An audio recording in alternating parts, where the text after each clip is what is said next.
In the quest for space exploration and colonization, SpaceX and NASA have joined forces to establish the first moon base. This ambitious endeavor aims to pave the way for future human presence on the moon and facilitate scientific research, technological advancements, and potential resource utilization. Hello viewers and welcome to our channel.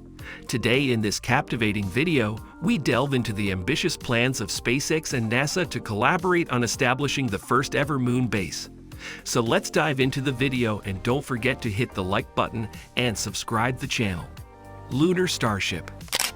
Even though SpaceX is essentially just functioning as a NASA subcontractor in the grand scheme of the Artemis program, they are also responsible for delivering the biggest, most powerful, and arguably most important part of the entire moon landing mission, the Lunar Starship. The human landing system is a giant missing piece in the NASA equation. They have the SLS launcher to provide the muscle to lunar orbit, and they have the Orion spacecraft that can support the crew of 4 on a trip around the moon and bring them back home again safely. But they don't have any vehicle in their lineup that can ferry the crew down from Orion to the surface and send them back up again. So they outsource that job to the private sector. Back in the olden days of the Apollo program, NASA was able to fit a small lunar lander into the same rocket that launched their command module. The landing craft was stashed away in the cargo fairing of the Saturn V just below the service module. Once the upper stage of the rocket was coasting in orbit, the service module and capsule would separate together and fly out a short distance, then come around and return to dock the nose of the command module into the lunar module. Then once they were connected, the service module thrusters would extract the lander from the upper stage of the rocket and they would all fly to the moon together, as one unit. Also, this was the 1960s, so that whole maneuver had to be performed manually by a pilot. No automation available. Logistically, that whole system just doesn't work for the modern Artemis program. For one, the SLS doesn't offer the same lift capability as the old Saturn V. The Apollo-era rocket could deliver 43 metric tons to the moon, whilst SLS maxes out at 27 tons, which is enough to send the Orion capsule and service module, but not much more. So SLS has more thrust at liftoff than Saturn V, but a lower weight capacity. You might be wondering what's the deal with that, but simply rocket equations are a nightmare. We're going to come back to this in a minute, so just keep that in mind. But even if there was more power available, NASA doesn't want to just get by anymore with a flimsy little stowaway moonlander. The whole point of Artemis is to establish a strong and permanent human presence on the moon. To do that, we need the sturdiest landing vehicle possible, one that can deliver heavy infrastructure while also supporting a crew for their week-long excursions to the lunar surface. This is where the Artemis program becomes a tale of two gigantic rockets. SpaceX was awarded the first human landing system contract by NASA because their vehicle was by far the biggest. Starship flew for the first time in April 2023, and then it exploded, which was not ideal. But that's not the end of the world either. SpaceX can chalk that up as a learning experience and will make an even better attempt sometime later this summer, maybe as early as June. The Lunar Starship that is going to fly to the moon will be pretty similar to the designs that we've seen so far being tested at Boca Chica, but with a few key differences.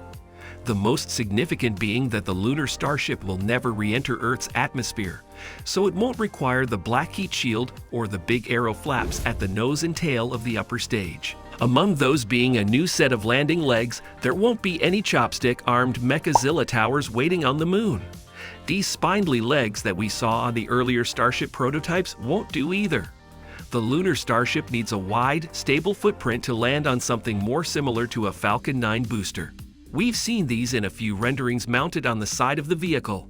These are going to be necessary to steer the ship on ITS descent to the lunar surface. Starships designed to land on Earth and Mars use aero flaps to steer, but there's no air on the moon, so that doesn't work. The moon doesn't have very much gravity either, so it's also very likely that the Raptor engines are just too powerful for landing on the moon or even launching from the surface. Figuring out a Mars life support system for Starship is going to be the hard part. And then lastly, they just need a small docking port up in the tip of the nose column, something that SpaceX can also just lift from the Dragon capsule. This is how the Orion crew will link up with the Starship and transfer between vehicles. All of that stuff we just talked about is going to be a ton of work for SpaceX to accomplish over the next 2 years, but there is still one more significant hurdle to overcome. Remember, we were talking earlier about the rocket equation. The Starship Super Heavy booster offers up to twice the thrust of the old Saturn V, and it can deliver twice the payload to the Moon, 100 metric tons. And that payload also comes wrapped up inside a gigantic 9-meter wide by 50-meter tall stainless steel spaceship. Starship cannot go beyond low Earth orbit by the time Starship gets just a couple hundred miles above the Earth's surface. It runs out of gas. So in order to go any higher, like say to the Moon, Starship needs to refuel. So before Lunar Starship even becomes a legit possibility, SpaceX actually needs to first perfect the tanker, Starship. The tanker variant is going to be a totally stripped-down upper stage vehicle. No wings, no heat shield, no legs, no cargo fairing. Just fuel tanks from top to bottom. That means that a reusable filler ship will have to go up and dock with the tanker to add more oxygen and methane to the reservoir. Again, even carrying nothing but fuel, the ship still has to burn most of it just to reach orbit. So it's going to require multiple docking maneuvers just to fill one tanker ship with enough propellant to then refill the Lunar Starship with enough to get it to the Moon. That's going to get really expensive really fast. Unless SpaceX can master the fully reusable upper stage ship, Elon Musk has said it can be as little as 4 tanker chips.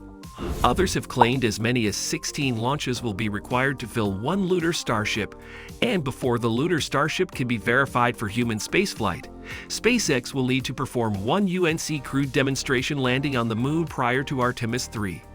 This puts a lot of pressure on SpaceX to deliver not just one functional Starship that can make it into orbit and come back down again in one piece, but they have to make a lot of them, and they don't have a whole lot of time left to do it. And thanks to the overwhelming success in 2022, NASA is clear for the first crewed Artemis launch in 2024 that will feature a round trip with 4 astronauts in the Orion spacecraft. They'll circle the Moon and then return home for a splashdown. How can the public stay updated on the progress of establishing the Moon base?